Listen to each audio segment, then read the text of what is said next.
जय श्री राम। वाल्मीकि द्वारा लिखी रामायण का 5वां अध्याय। रामायण के नवाह श्रवण की विधि, महिमा तथा फल का वर्णन। सूत जी कहते हैं, रामायण का महात्म्य सुनकर मुनीश्वर सनत कुमार बहुत प्रसन्न हुए। उन्होंने मुनिश्रेष्ठ नारद जी से पुनः जिज्ञासा की। सनत कुमार जी बोले, मुनीश्वर, आपने रामायण का महात्म्य कहा, अब मैं उसकी विधि सुनना चाहता हूँ। महाभाग सुने। आप तत्वार्थ में कुशल हैं, अतः अत्यंत कृपापूर्वक इस विषय को यथार्थ रूप से बताइए। नारद जी ने कहा, हे महर्षियों, तुम लोगों ने एकाग्रचित होकर रामायण की वह विधि सुनी जो संपूर्ण लोकों में विख्यात है। वह स्वर्ग तथा मोक्ष संपत्ति की वृद्धि करने वाली है। मैं रामायण कथा का श्रवण का विधान बता रहा हूँ, तुम सब लोग उसे सुनो। रामायण कथा के अनुष्ठान करने वाले वक्ता तथा श्रोता को भक्ति भाव से भावित होकर उस विधान का पालन करना चाहिए। उस विधि का पालन करने से करोड़ों पाप नष्ट हो जाते हैं। चैत्र माघ और कार्तिक मास के शुक्ल पक्ष की पंचमी तिथि को कथा आरंभ करनी चाहिए। पहले स्वास्थ्य वाचन करके फिर यह संकल्प करें कि हम 9 दिनों तक रामायण की अमृतमयी कथा सुनेंगे। फिर भगवान से प्रार्थना करें कि हे श्री राम, आज से प्रतिदिन मैं आपकी अमृतमयी कथा सुनूंगा। यह आपके कृपा प्रसाद से परिपूर्ण हो। नित्य प्रति अपा मार्ग की शाखा से दंत शुद्धि करके राम भक्ति में तत्पर हो विधि पूर्वक स्नान करें। अपनी इंद्रियों को संयम में रखकर भाई बंधुओं के साथ स्वयं कथा सुने।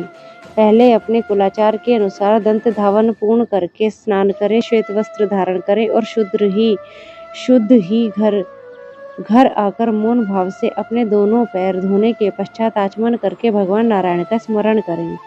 फिर प्रतिदिन देव पूजन करके संकल्प पूर्वक भक्ति भाव से रामायण ग्रंथ की पूजा करें।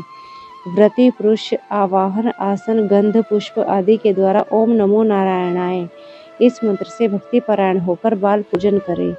संपूर्ण पापों की निवृत्ति के लिए अपनी शक्ति के अनुसार 1, 2 या 3 बार प्रयत्न पूर्वक होम करें। इस प्रकार जो मन और इंद्रियों का संयम में रखकर रामायण की विधि का अनुष्ठान करता है, वह भगवान विष्णु के धाम जाता है, जहाँ से लौटकर वह फिर इस संसार में नहीं आता।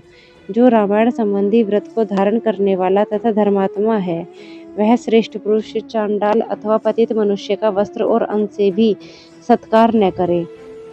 जो नास्तिक धर्म मर्यादा को तोड़ने वाले, पर निंदक और चुगलखोर हैं, उनका रामायण व्रतधारी पुरुष वाणी मात्र से भी आदर न करे।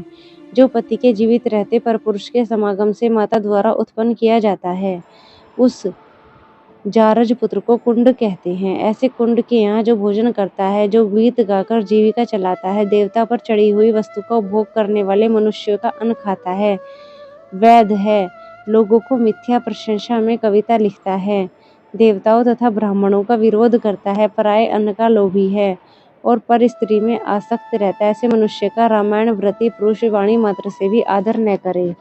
इस प्रकार दोषों से दूर तथा शुद्ध होकर जितेंद्रिय व सबके हित में तत्पर रहते हुए जो रामायण का आश्रय लेता है, वह परम सिद्धि को प्राप्त होता है।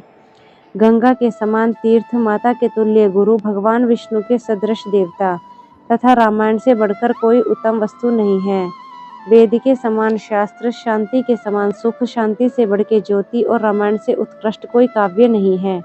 क्षमा के सदृश बल, कीर्ति के समान धन, ज्ञान के सदृश लाभ तथा रामायण से बढ़ के कोई उत्तम ग्रंथ नहीं है। रामायण कथा के अंत में वेदज्ञ वाचक को दक्षिणा सहित गौ का दान करें। उन्हें रामायण की पुस्तक तथा वस्त्र आभूषण भी दे दें। जो वाचक की रामायण की पुस्तक देता है, वह भगवान विष्णु के धाम जाता है, जहाँ जाकर उसको कभी शोक नहीं करना पड़ता। धर्मात्माओं में श्रेष्ठ सनत कुमार, रामायण की नवाह कथा सुनने से यजमान को जो फल प्राप्त होता है, उसे सुनो। पंचमी तिथि को रामायण की अमृतमयी कथा को आरंभ करके उसके श्रवण मात्र से मनुष्य सब पापों से मुक्त हो जाता है। यदि 2 बार यह कथा श्रवण की गई तो श्रोता का पुंडरीक यज्ञ का फल मिलता है। जो जितेंद्रिय पुरुष व्रत धारण करके रामायण कथा को श्रवण करता है, वह 2 अश्वमेध फलों का यज्ञ पाता है। मुनिवरों, जिसने 4 बार इसका श्रवण किया है, वह 8 अग्निष्टोक होम के परम पुण्य फल का भागी होता है। जिस महामनस्वी पुरुष ने 5 बार रामायण कथा का श्रवण पूर्ण कर लिया है, वह अत्यगिनष्टमो यज्ञ के द्विगुण पुण्य फल का भागी होता है। जो एकाग्रचित होकर इस प्रकार 6 बार रामायण की कथा के व्रत के अनुष्ठान को पूरा कर लेता है, वह अग्निष्ट होम यज्ञ के 8 गुने फल का भागी होता है। मुनीश्वरों, स्त्री हो या पुरुष, जो 8 बार रामायण कथा को सुन लेता है, वह नर मेध यज्ञ का 5 गुना फल पाता है। जो स्त्री या पुरुष 9 बार इस व्रत का आचरण करता है, उसे 3 गोमेध यज्ञ का पुण्य फल प्राप्त होता है। जो पुण्य, शांतचित्त और जितेंद्रिय होकर रामायण यज्ञ का अनुष्ठान करता है, वह उस परमानंदमय धाम में जाता है, जहाँ जाकर उसे कभी शोक नहीं करना पड़ता। जो प्रतिदिन रामायण के पाठ अथवा श्रवण करता है, गंगा नहाता है और धर्म मार्ग का उपदेश देता है, ऐसे लोग संसार सागर से मुक्त ही हैं, इसमें संशय नहीं है। महात्माओं, यतियों, ब्रह्मचारियों और प्रवीरों को भी रामायण की नवाह कथा सुननी चाहिए। राम कथा को अत्यंत भक्तिपूर्वक सुनकर मनुष्य महान तेज से उद्दीप्त हो उठता है और ब्रह्मलोक में जाकर वही आनंद का अनुभव करता है। इसलिए विप्रेंद्रगण, आप लोग रामायण की अमृतमय कथा सुनिए। श्रोताओं के लिए वह सर्वोत्तम श्रवणीय वस्तु है और पवित्रों में भी परम उत्तम है। दुस्वप्न नष्ट करने वाली यह कथा धन्य है। इसे प्रयत्न पूर्वक सुनना चाहिए। जो मनुष्य श्रद्धा युक्त होकर इसका एक श्लोक या आधा श्लोक भी पढ़ता है, वह तत्काल ही करोड़ों उपपातकों से छूट पाता है। यह गुह्या भी गुह्यतम है। इसे सत्पुरुषों से ही सुनना चाहिए। इसे सत्पुरुषों द्वारा और सत्पुरुषों को ही सुनना अच्छा रहता है। भगवान श्री राम के मंदिर में अथवा किसी पुण्य क्षेत्र में सत्पुरुषों की सभा में रामायण कथा का प्रवचन करना चाहिए। जो ब्रह्मद्रोही, पाखंड पूर्ण आचरण में तत्पर तथा लोगों को ठगने वाली वृत्ति से युक्त हैं, उन्हें यह परम उत्तम कथा नहीं सुनानी चाहिए। जो काम आदि दोषों का त्याग कर चुके हैं, जिनका मन राम भक्ति में अनुरक्त रहता है और जो गुणों की सेवा में तत्पर है, उन्हीं के समक्ष यह मोक्ष की साधनभूत कथा वाचनी चाहिए। श्री राम सर्वदेव में माने गए हैं। वे आर्त प्राणियों की पीड़ा का नाश करने वाले हैं तथा श्रेष्ठ भक्तों पर सदा ही स्नेह रखते हैं। वे भगवान भक्ति से ही संतुष्ट होते हैं, दूसरे किसी उपाय से नहीं। मनुष्य विवश होकर उनके नाम का कीर्तन या स्मरण कर लेने पर समस्त पातकों से मुक्त होकर परम पद का भागी होता है। भगवान मधुसूदन संसार रूपी भयंकर एवं दुर्गम वन क्षेत्र को भस्म करने के लिए दावानल के समान है। वे अपना स्मरण कराने वाले मनुष्यों के समस्त पापों को शीघ्र ही नाश कर देते हैं। इस पवित्र काव्य के प्रतिपाद्य विषय वे ही हैं। अतः यह परम उत्तम काव्य सदा ही श्रवण करने योग्य है। इसका श्रवण या पाठ करने से यह समस्त पापों को नाश करने वाला है। जिसकी श्री राम रस में प्रीति व भक्ति है, वही संपूर्ण शास्त्रों के अर्थ ज्ञान में निपुण व कृतकृत्य है। ब्राह्मणों, उसकी उपार्जित की हुई तपस्या पवित्र, सत्य और सफल है, क्योंकि राम रस में प्रीति हुए बिना रामायण के अर्थ श्रवण में प्रेम नहीं होता।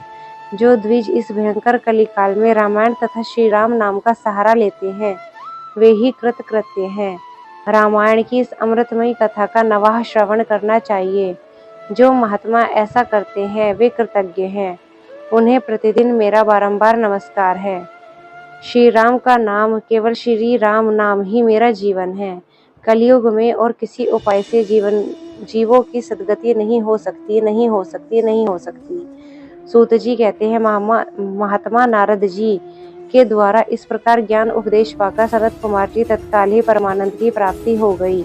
अतः विप्रवरों, तुम सब लोग रामायण की अमृतमयी कथा सुनो। रामायण को 9 दिनों में ही सुनना चाहिए। ऐसा करने वाला समस्त पापों से छूट जाता है। द्विजोत्तमों, इस महान काव्य को सुनकर जो वाचक की पूजा करता है, उस पर लक्ष्मी सहित भगवान विष्णु प्रसन्न होते हैं। विप्रेंद्रगण, वाचक के प्रसन्न होने पर ब्रह्मा, विष्णु और महादेव जी प्रसन्न हो जाते हैं। इस विषय में कोई अन्यथा विचार नहीं करना चाहिए। रामायण के वाचक को अपने वैभव के अनुसार गो, वस्त्र, सुवर्ण तथा रामायण की पुस्तक आदि वस्तुएं देनी चाहिए। उन दान का पुण्यफल बता रहा हूँ, आप लोग एकाग्रचित होकर सुनिए। उस दाता को ग्रह तथा भूत वेताल आदि कभी बाधा नहीं पहुँचाते। श्री रामचरित्र मानस का श्रवण करने पर श्रोता के संपूर्ण श्रेय की वृद्धि होती है। उसे न तो अग्नि की बाधा प्राप्त होती है, न चोर आदि का भय। वह इस जन्म में उपार्जित किए हुए समस्त पापों से तत्काल मुक्त हो जाता है। वह इस शरीर के अंत होने पर भी अपनी 7 पीढ़ियों के साथ मोक्ष का भागी होता है। पूर्व काल में सनत कुमार मुनि ने भक्ति पूर्वक पूछने पर नारद जी ने उनसे जो कुछ कहा था, वह सब मैंने आप लोगों को बता दिया है। रामायण आदि काव्य है। यह संपूर्ण वेदार्थों की सम्मति के अनुकूल है। इसके द्वारा समस्त पापों का निवारण हो जाता है। यह पुण्य काव्य संपूर्ण दुखों के विनाशक तथा समस्त पुण्यों का यज्ञों का फल देने वाला है। जो विद्वान इसके एक या आधे श्लोक का भी पाठ करते हैं उन्हें पापों का बंधन कभी नहीं प्राप्त हो सकता। श्री राम को समर्पित किया हुआ पुण्य काव्य संपूर्ण कामनाओं को देने वाला है। जो लोग भक्ति पूर्वक इसे सुनते हैं समझते हैं उनको प्राप्त होने वाले पुण्य फल का भी वर्णन सुनो। ये लोग 100 जन्मों तक उपार्जित किए हुए पापों से तत्काल मुक्त हो जाते हैं और अपनी हजारों पीढ़ियों के साथ परम पद को प्राप्त होते हैं। जो प्रतिदिन श्री राम का कीर्तन सुनते हैं उनके लिए तीर्थ सेवन गोदान तपस्या आदि यज्ञों की क्या आवश्यकता है। चैत्र माघ और कार्तिक मास में रामायण की अमृतमयी कथा का नवाह पारायण सुनना चाहिए। रामायण श्री रामचंद्र जी की प्रसन्नता प्राप्त कराने वाला, श्री राम भक्ति को बढ़ाने वाला, समस्त पापों का विनाशक और समस्त संपत्तियों की वृद्धि करने वाला है। जो एकाग्रचित होकर रामायण को सुनता है या पढ़ता है वह सब पापों से मुक्त होकर भगवान विष्णु के श्लोक में जाता है। इस प्रकार श्री स्कंद पुराण के उत्तराखंड में श्री नारद सनत कुमार संवाद के अंतर्गत रामायण महात्म्य के प्रसंग के फल का वर्णन नामक 5वां अध्याय पूरा हुआ।